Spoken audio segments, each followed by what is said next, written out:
I'm Haruhi Suzumiya from East Junior High. First off, I'm not interested in ordinary people. But if any of you are aliens, time travelers, or espers, please come see me. That is all.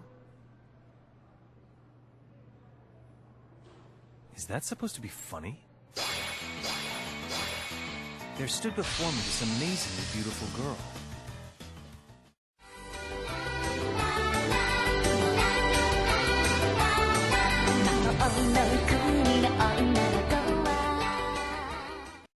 The Melancholy of Haruhi Suzumiya and its movie follow-up followed narrator Keon as he gets dragged into the SOS Brigade and must share the club with an alien, an esper, and a time traveler. And this is at the behest of the titular Haruhi Suzumiya, who may or may not be a godlike being.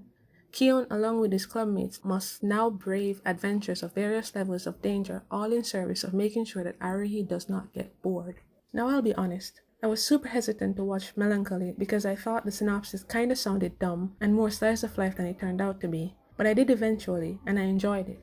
My advice to anyone who has never watched the show is to carefully choose the order in which you watch it, because, quite frankly, you can only watch The Melancholy of Haruhi Suzumiya for the very first time once.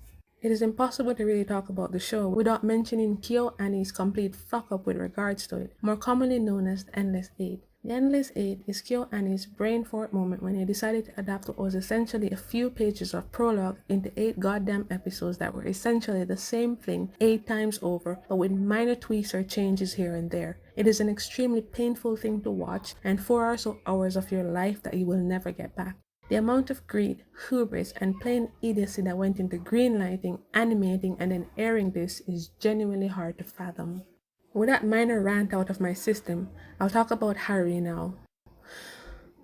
Haruhi Suzumiya is a selfish, narcissistic, sociopathic bitch.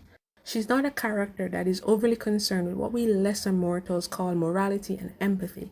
In many ways, she makes the lives of the people around her hard and somewhat imperiled. I mean, the entire purpose of the SOS Brigade is to keep her entertained so that she doesn't use her reality warper powers to destroy the universe, every living being in it, and then recreate it in a way that is more fucking fun.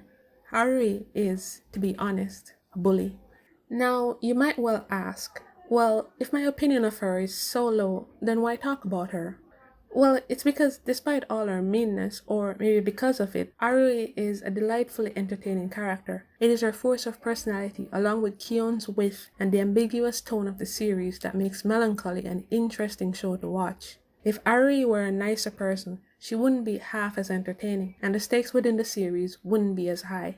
I said before that she makes her friends' lives hard, but she also makes their lives more entertaining, and she forces them to try things they otherwise might not have, therefore filling their days with experiences they will remember forever. Or, at least Nagato will. Haruhi Suzumiya is not perfect. She skews more towards chaos, but she still feels like a teenager who also happens to be a god. She's true to herself and her desires. She's not inconsistent. She's smart, motivated, and never gives up nor gives into despair. Best of all, she's also loyal to her friends. Haruhi is a bulldog, but you definitely want her barking in your corner. I hope we get another adaptation of the novel someday, because even though I would never want to be in the same universe as Haruhi, I sure love watching the shenanigans in hers. So here's my prayer that this is one anime girl who is saved from the doldrums of being forgotten.